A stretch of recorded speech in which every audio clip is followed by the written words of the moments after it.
Hey everybody, and welcome to another instant guitar lesson. The topic today is slash chords. I was just teaching these to a student yesterday, one of my private guitar students, and I thought I'd make a video about it today, as well as a nice 2-page PDF. And the PDF is available from my website, www.song-bike.com. We got a nice sunny day here on the Connecticut shoreline, and it's a nice day to learn something new. Look at that. Woohoo! Okay, so slash chords. What is a slash chord? There's a lot of confusion about slash chords because they get thrown around a lot when people post songs on the internet, especially you go to ultimateguitar.com or one of those websites, you got all the lyrics, you got the chord names, and sometimes you'll see a slash chord, and what you actually are supposed to do there might not be reflected in the simple name of the slash chord, or maybe it is. So today, let's ease that confusion, let's address it. All right, so textbook definition of a slash chord. I'm going to use D major as an example. D major, typically we're taught to play just 4 strings. Okay, the 4 treble strings. And that's true, that's a D chord. If you include the open 5th string, the A string, it sounds great, perfectly harmonious, but the name changes. Now it's called D/A, D over A. Because the lowest sound the listener hears is not the root note. What's the root note? It's the note that shares the name of the chord. So in the case of a D major chord, if the lowest note is the open D string, the 4th D string, then we just call it D. Include the 5th string, the name has changed to D/A. You okay with that? All right, so that's the textbook definition of a slash chord. And I'm going to run you through some of the most common slash chords to get us started. And all of them are reflected in the PDF, okay? And this is where it gets good, I'm going to show you what sometimes you have to do to play a song correctly, even though on paper it might just say D/A or G/B or something. It may involve some bass note activity, like a bass note run of some kind, that's not reflected by the simple chord name. It's nothing necessarily that hard. I'm going to show you how you can do it, but it adds to the confusion, right? You'll see what I mean. Okay, so I'm looking at the top of the PDF here, and I want to run through what I'm going to call passive chords, or passive slash chords. Those are chords where your fretting hand doesn't do anything new. So D/A, I didn't change anything over here, right? I'm strumming 5 strings instead of 4. How about A/E? There's my A major chord, but I'm going to strum all 6 strings. Sounds fine, you know? But because now the open E string is my new low note, my new bass note, the name has to change, right? So now it's A/E. How about F/A, or F over A? Here's my 4-string F chord. Okay, now don't worry about whether or not you can play F perfectly or not. I know it's a tough chord for everybody at first. Okay, but here's my F chord. If I include the 5th string, the open A string, sounds harmonious, but the name is now F over A. And again, it's passive. I'm not doing anything new with my left hand. I'm adding an extra note. G/B. Now this is where things get to start to get a little bit interesting. I tend to do G with my middle and ring and my pinky. I know a lot of you are going to do it with your first 3 fingers. At this moment, it doesn't matter, but you're going to see me fretting it this way. Okay, G/B, a G chord, but I'm not going to include the 6th string. I'm only going to play 5 strings. You know, so the name officially is G/B, because the lowest sound the listener is hearing is my 5th string 2nd fret. Now don't worry about why I'm doing this. I'm just using this as an example of a chord that you are going to see out there in the real world in some context, a G/B. You might not even fret the 6th string, depends on the context. But anyways, G/B. Now, let's move into what I'm going to call the active slash chords. These are chords where your fretting hand is actually going to do something new. C/G. Here's my C major chord, right? Typically we're taught to not include the 6th string, but guess what we're going to do? I'm going to put my pinky where my ring finger is and move my ring finger to the 6th string 3rd fret, C/G. Now this is my go-to chord for C. I love this grip because all 4 of my fingers are doing something. This feels good, you know? But technically the name is not C major anymore, it's C/G, right? C over G. How about, oh, here's a good one, a D chord with F sharp as the low note. My thumb is going to reach over 6th string 2nd fret. Now don't worry about how you're going to sound. if you can't get a good solid sound on the sixth string. That's not the point today, although maybe you can. Good for you, right? Okay, bottom line, a D major chord with F sharp as the low note. Slightly weird sound, but believe me, this chord shows up all over the place. D/F sharp. There's a time and a place for it. Okay. Speaking of F sharp, here's a B7. Don't worry, this is all in the PDF. You don't have to memorize all these. If you don't know B7, that's okay. But B7, here's the note B with my middle finger, 5th string, 2nd fret. Watch this. I'm going to sacrifice that note and go over to the 6th string, 2nd fret. That's the note F sharp again. So what was a B7 is now B7/F sharp. And to make up for the fact that I just sacrificed that note on the 5th string, I'm going to be lazy. I'm going to lean over my middle finger. Now, I know you can't see it because it's a very subtle thing. I'm leaning over my middle finger, and now my 5th string, it's dead. It's easy to do. Who doesn't want to be lazy, right? I'm just being lazy with my middle finger. I'm leaning over. So it's okay that 5th string is no longer being properly fretted. I'm just getting rid of that note altogether by leaning over my middle finger. Okay, one more active slash chord, F/C. Here's my 4-string F chord. There it is, good old F. And again, don't worry about how good you are at F at the moment. But I'm going to put my pinky where my ring finger was. Ring finger, 5th string, 3rd fret, F with C as the low note, F/C. So my ring finger's on the 5th string, 3rd fret, that's the note C. And this is my go-to F chord. If I'm just banging out a song with good old regular chords, what they call cowboy chords, I'll do F like this all the time. Okay? I could do it as a bar chord. The only thing that would change would be my index finger stretching across. I don't want to do bar chords. Unless someone's paying me, I avoid bar chords altogether. This just feels good. You know, I got 4 fingers on there, it feels good. Okay, so those are some of the absolute most common slash chords, especially if you're in the field of music, you know, rock, pop, country, bluesy kind of stuff, where your hand is down here, you're playing all the chords down here anyways, you know. These are, without a doubt, the most popular slash chords. As I was getting ready to film this video, I realized I didn't include any minor chords, but the same thing is true. I could take A minor, good old happy A minor here, and if I strum everything, including the fat 6th string, the name is A minor/E. You okay with that, right? So even though I didn't give you any minor chord examples, it's the same rules apply, you know? Okay, so that covers your most common slash chords, and sometimes that's exactly all you have to do. So you printed out your song, you got the lyrics, you go along, you got, you know, a C chord, you're good, an A minor chord, you're good. All of a sudden you see, you know, one of these chords that on the surface might seem weird, but now you know it may involve almost no extra effort on your part, or you may just add 1 extra finger, move a finger over, no big deal.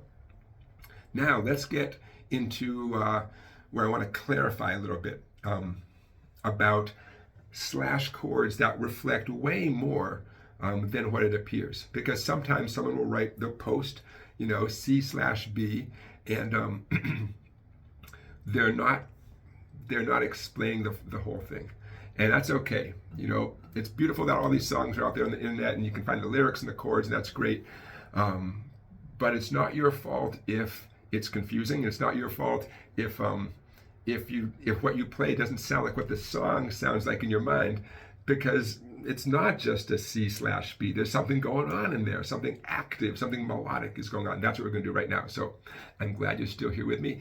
And I'll say it again, everything I'm doing right now, everything I'm about to do is reflected in the PDF. Okay, let me grab my pick down here, little sucker. All right. So very often, an alternative to just doing a chord, you know, D with the thumb over here or whatever, very often what is described as D/F sharp, whatever, is really reflecting this kind of sound. And I'm going to play you, this is from page 1 of the PDF. I'll play for a minute without talking. How about that? By the way, I'm going from C to A minor.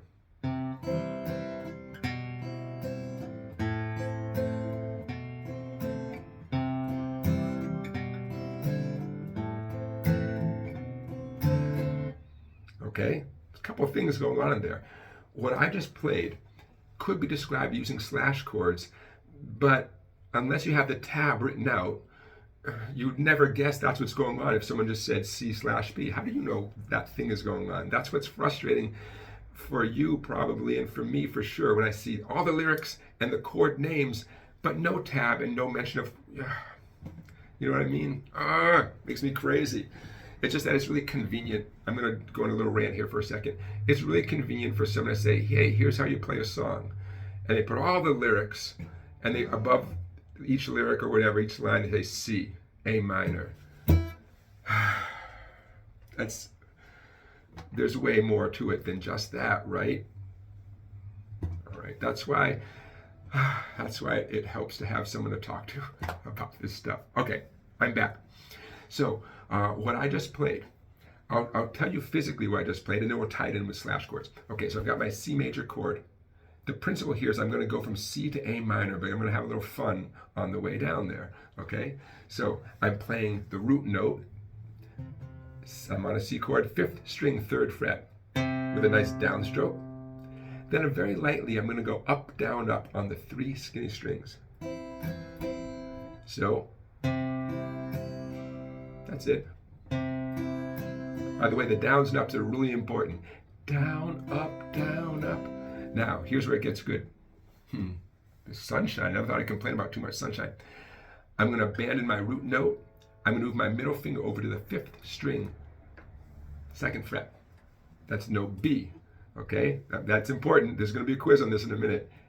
I'm going to do the exact same thing with my right hand. Notice, yeah, it sounds slightly dissonant, right? Don't worry about that. That's okay. It's a temporary thing. I'll do it again. I know it sounds weird. Hang in there.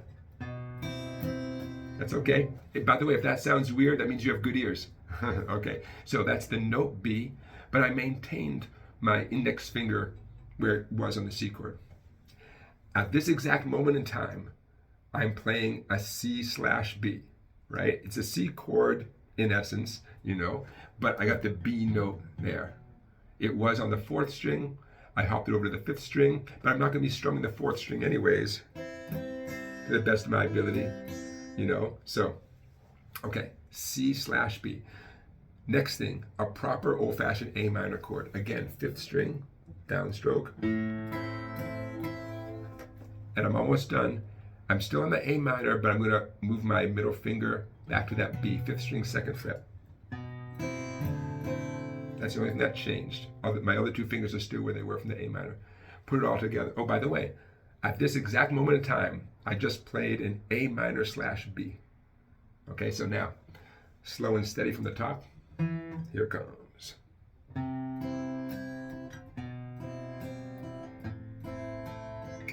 One more time.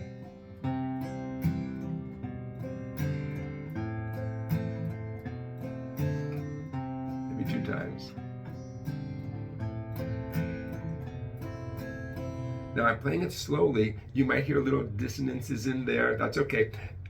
As you go faster, it becomes, it's easier to hear the music that's going on, and we don't focus so much on, ooh, there's a B note during an A minor chord. And again, that sounds a little bit weird. Yeah, at that speed, in this context, temporarily, it sounds a little dissonant. Okay, so here's the hypothetical situation. Well, it's not hypothetical at all. What I just played, someone might have a bunch of lyrics, and then they write C, C/B, A minor/B. And that's all the information they give you. Well, how do you know what to do with that? But now, especially if your ear tells you, wait a minute, I hear this sound going on. Yeah, so now you know sometimes slash chords reflect this kind of business. Okay, you know, again, mystery regarding mystery/confusion/frustration regarding slash chords. So sometimes that's what you do, something like that, okay? So anytime you see slash chords in a context of a song, like we're talking about, it's possible that's how you address the slash chord. I'm going to talk less, but give you another example on it in the context of G going to E minor. Here's my G.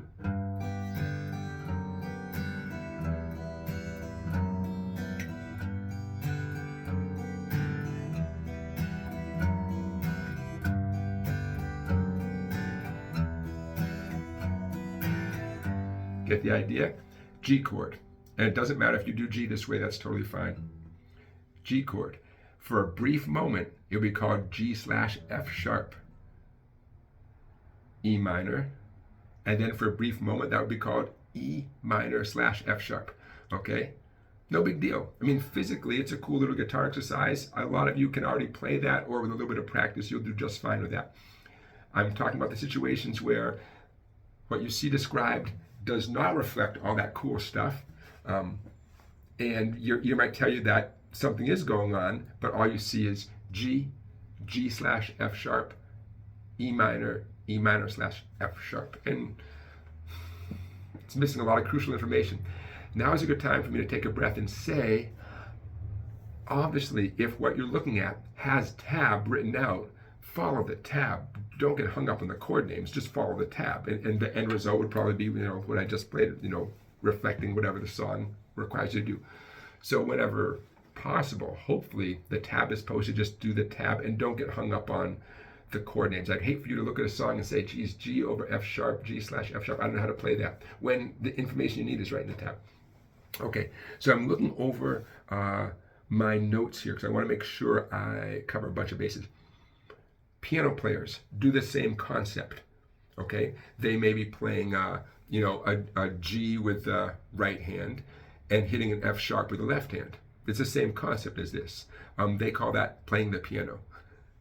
We call it slash chords. Ooh, we think we're so special as guitar players, but the guitar and the piano are the two main chord instruments out there in the world, right? Sadly, the banjo, the accordion, the mandolin, these other chordal instruments, we kind of suck all the oxygen out of the room, us guitar players and piano players. But any chord instrument can do this concept. Okay. You'll hear the word inversion used. Potentially, you might hear this word used regarding chords where something interesting is happening in the bass end. I'm going to go back to my D with my F sharp right here.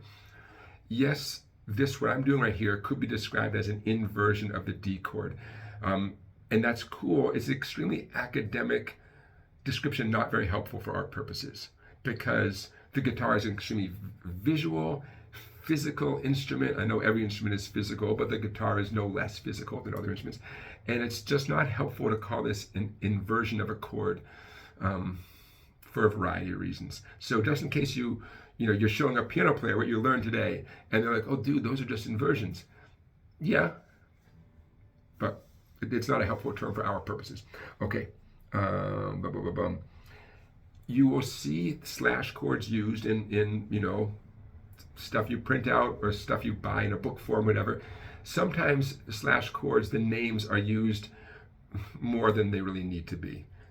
Any moment where a guitar player for one split second hits one string, extra, an overzealous transcriber can say, whoa, for that millisecond that chord happened. To me, that's too much of a good thing. The opposite is true. Sometimes people don't say the slash chord name when either they could or they should. It's the Wild West out there, folks. Anybody can post anything on the internet, and I'm trying to help clarify stuff. Okay. Finger picking songs definitely open up the world of slash chords because you can be so articulate with finger picking. I'll give you an example in a minute. So articulate, so specific about what strings you hit. In fact, that's kind of the point of finger picking, right? That chords are very often described as slash chords during a finger picking song.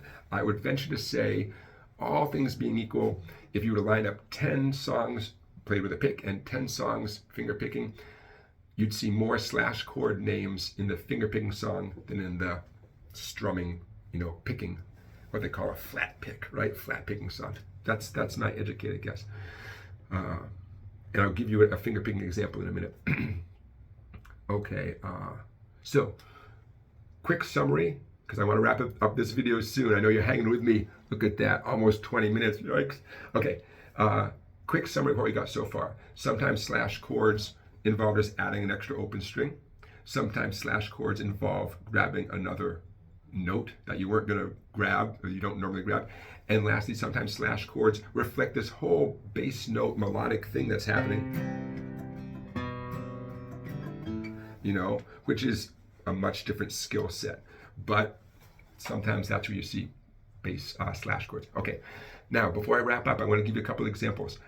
Friend of the Devil is going to be our flat picking example, and Landslide by Fleetwood Mac is going to be our finger picking example. So Friend of the Devil, I have a very short, literally a 1-minute video from a few years back on how to play the cool introduction to Friend of the Devil. I'll post a link to that video in the description of this video. It's a cool exercise, it's a great song, but it's also a situation where even though in the video I don't think I named the chords with their slash chord names, it's a context where